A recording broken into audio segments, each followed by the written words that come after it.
Lanzones favorite.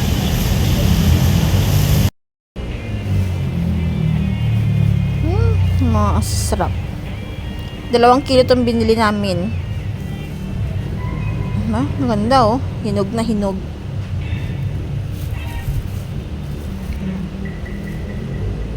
Okay.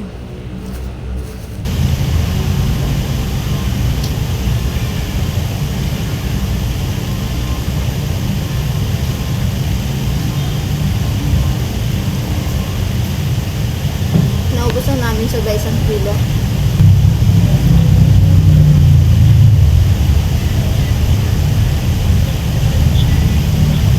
Sa inyo ba, magkano na lang Lanzones ngayon? Dati 150. Ito na oh. Ito na nakain namin. Sa bus pa lang ng pizzahan nakain.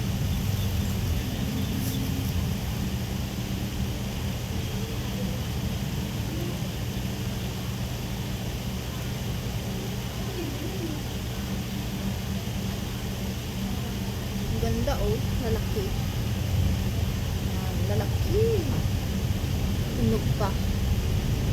Yung nakakita ka ng murang Lanzones, tapos huli mo na naalala na dapat bumili ka ng marami, tapos ibenta mo. Kasi mahal pa to sa iba eh. Sayang talaga. Nakatubo na sana. Yun.